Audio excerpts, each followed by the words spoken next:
दोस्तों इस वीडियो में जानेंगे हम कि कंप्यूटर मेमोरी क्या होती है, किस प्रकार से काम करती है, उसके कितने प्रकार होते हैं।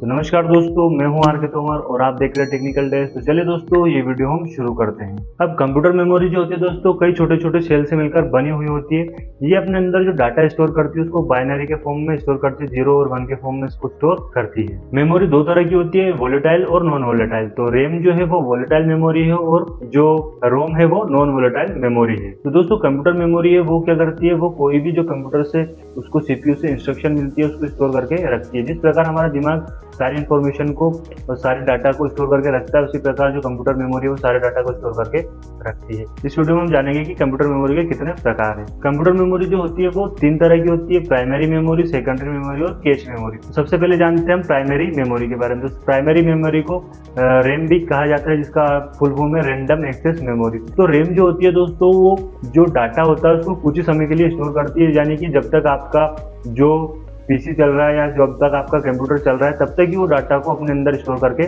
रखती है।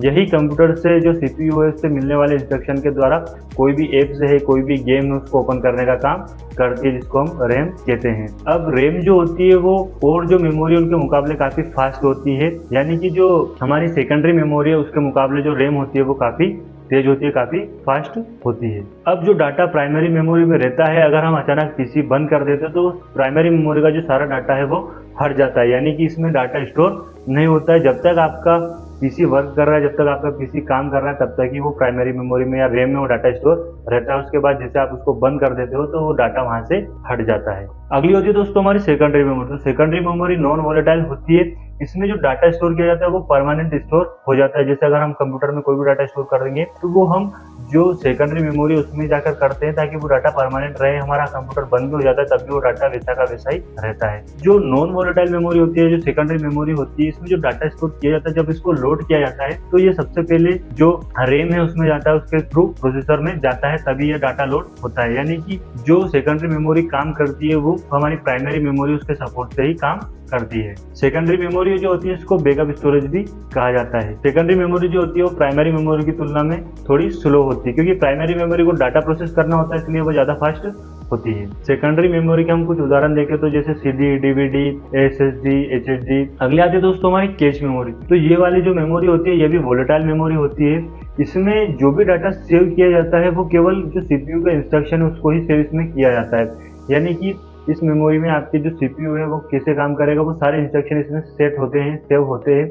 अब ये मेमोरी होती है जो बाकी मेमोरियां हमारी जैसे प्राइमरी मेमोरी, सेकेंडरी मेमोरी उनसे काफी ज्यादा फास्ट होती है। साथ ही ये कंप्यूटर में लगे सभी मेमोरी से छोटी होती है और इसमें ज्यादा डाटा स्टोर नहीं किया जा सकता। कैश मेमोरी में उन्हीं डाटा और उन्हीं इंस्ट्रक्शन को स्टोर किया जाता है जिसकी जरूरत सीपीयू को बार बार पड़ती है, यानी बार बार सीपीयू को उस इंस्ट्रक्शन की जरूरत पड़ती है, उनको ही जो कैश मेमोरी उसमें सेव किया जाता है। अगर हम देखें तो कैश मेमोरी क्या करता है, एक तरह से जो सीपीयू है उसकी इफिशियंसी को बढ़ाता है। यानी कि कैश मेमोरी में जो भी डाटा स्टोर होता है वो सीपीयू के ही काम का होता है, तो सीपीयू सीधा उससे इंस्ट्रक्शन लेके उस जो वहां पर जो सेव स्टोर डाटा है उसको यूज कर लेता है, उस इंस्ट्रक्शन को यूज कर लेता है। तो दोस्तों आपको समझ में आ गया होगा कि कंप्यूटर मेमोरी क्या है और कंप्यूटर मेमोरी कैसे काम करती है। अब दोस्तों इनकी जो स्टोरेज क्षमता होती है वो अलग अलग होती है।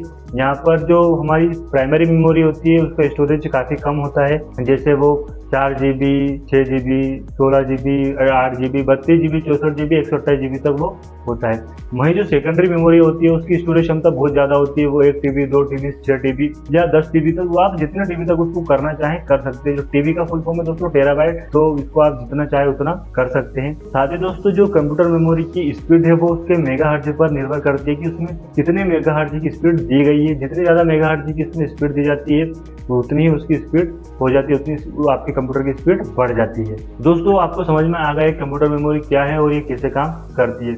वीडियो अच्छा लगा हो तो दोस्तों लाइक कर दे, कमेंट करके जरूर बताएं। साथ ही अगर आप चैनल पे नए हैं तो चैनल को सब्सक्राइब कर दे और बेल आइकन भी दबा दे ताकि ऐसे वीडियो आपको मिलते रहे। तो मिलते हैं दोस्तों अगले वीडियो में, तब तक के लिए जय हिंद, राम राम।